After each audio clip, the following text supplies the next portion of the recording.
Assalamualaikum warahmatullahi wabarakatuh. Kembali lagi bersama saya Wardati Ulfa. Berbeda dengan video saya sebelumnya yang mana pada video saya sebelumnya membahas mengenai logika informatika, dan kali ini di video kali ini saya ingin membahas mengenai basis data dengan judul membangun basis data relasional dan relasi antar tabel atau disebut dengan RAD. Langsung saja kita ke materi. Nah, apa sih pengertian dari basis data itu sendiri? Pengertian basis data itu sendiri yaitu basis data terdiri dari kata basis dan data. Basis data dapat diartikan sebagai markas atau gudang, sedangkan data adalah catatan atas kumpulan fakta dunia nyata yang mewakili objek seperti manusia, barang, hewan, konsep, peristiwa, dan lain sebagainya yang diwujudkan dalam bentuk huruf, angka, simbol, gambar, teks, bunyi, atau kombinasi lainnya. Sehingga sebagai suatu kesatuan, maka pengertian basis data itu sendiri biasa disebut dengan kumpulan data dalam bentuk file, tabel, arsip yang saling berhubungan dan tersimpan dalam media penyimpanan elektronis untuk kemudahan dalam pengaturan, penilaian, pengelompokan, dan pengorganisasian data sesuai dengan tujuannya. Nah, komponen basis data sendiri terdiri dari yang pertama perangkat keras, yang kedua sistem operasi, yang ketiga basis data itu sendiri, yang keempat database management system atau DBMS, kemudian pemakai atau user, dan yang terakhir adalah aplikasi atau perangkat lain. Nah, membangun basis data. Dalam membangun basis data terdapat 3 tahapan. Yang pertama, operasi basis data. Yang kedua, aturan basis data. Yang ketiga, merancang basis data itu sendiri. Nah, masih dengan pembahasan membangun basis data, yang pertama tadi adalah operasi basis data. Nah, untuk operasi basis data sendiri, di dalam pembuatan basis data terdapat 8 pengoperasian. Pengoperasian itu sendiri yang pertama adalah pembuatan database baru tentunya, yang kedua pemusnahan database jika database tersebut dianggap yang kedua pemusnahan database. Jadi pemusnahan database ini dilakukan jika ada update data terbaru sehingga data lama dihapus dan diganti dengan data yang baru. Yang ketiga, pembuatan tabel baru dalam database. Yang keempat, penghapusan tabel dari suatu database. Yang kelima, pengisian data atau record ke dalam tabel. Yang keenam, menampilkan data. Yang ketujuh, mengubah data. Yang kedelapan, penghapusan data. Jadi jadi 8 ini adalah operasi-operasi yang biasa dilakukan terhadap basis data. Yang kedua ada aturan basis data. Aturan basis data sendiri, basis data sendiri juga memiliki aturan-aturan dalam pembuatannya. Yang pertama, redundansi data dan inkonsistensi data. Jadi untuk basis data ini sendiri harus bersifat konsisten untuk mengurangi adanya redundansi data. Yang kedua, pengaksesan data. Jadi database sendiri harus memiliki kemudahan dalam proses pengaksesannya. Yang ketiga, data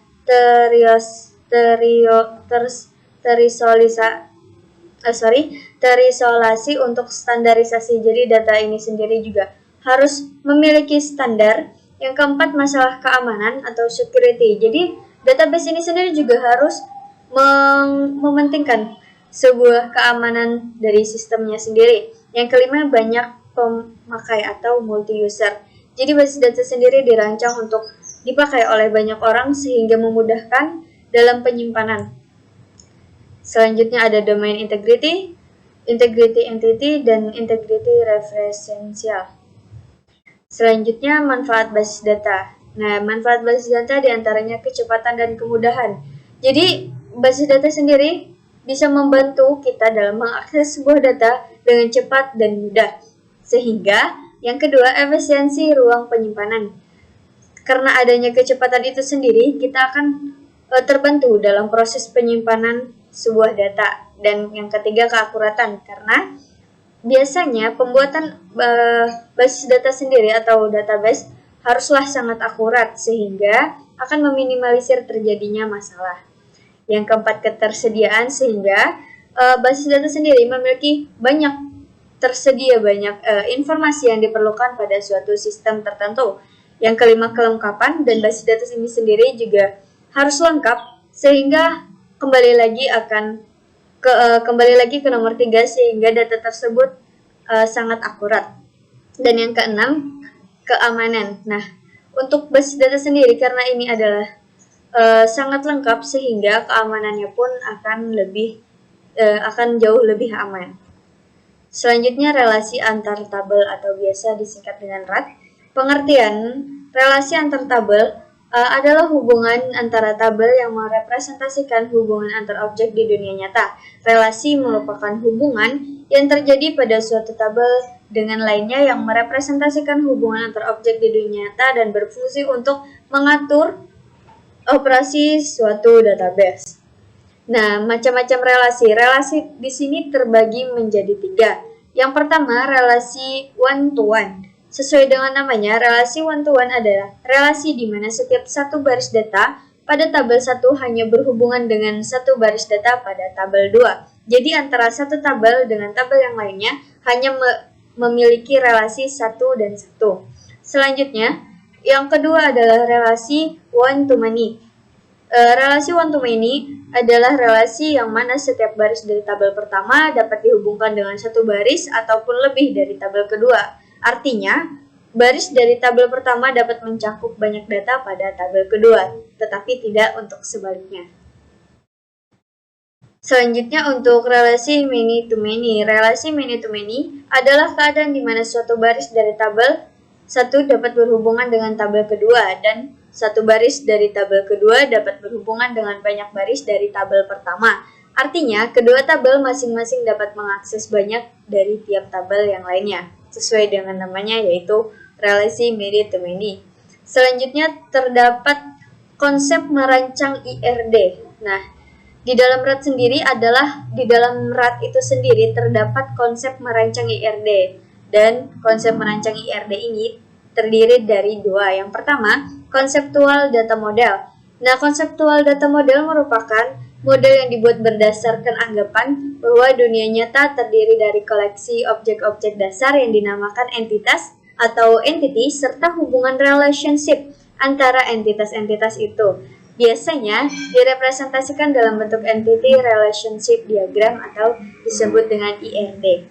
Nah, manfaat CDM ini sendiri, yang pertama dapat memberi gambaran secara lengkap dari suatu struktur basis data, yaitu suatu arti hubungan serta batasan-batasan. Yang kedua, merupakan alat komunikasi antar desainer, analis, dan pemakai basis data itu sendiri. Nah, yang kedua adalah physical data model atau PDM. PDM merupakan model yang digunakan sejumlah tabel untuk menggambarkan data serta hubungan antara data-data tersebut.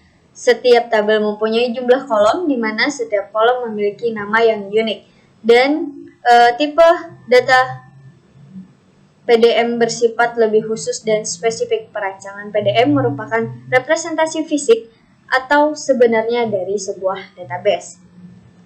Nah, itu tadi pemaparan materi dari saya. Semoga video yang saya sampaikan kali ini bermanfaat.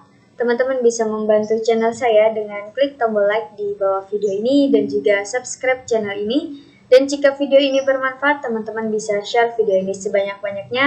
Dan jika ada kekurangan dalam penyampaian ataupun kesalahan dalam penyampaian, baik itu penyampaian saya maupun materi saya sendiri, teman-teman bisa meninggalkan jejak komentar di kolom komentar berupa kritik dan saran yang membangun. Kurang lebihnya saya mohon maaf. Terima kasih sudah menonton. Assalamualaikum warahmatullahi wabarakatuh.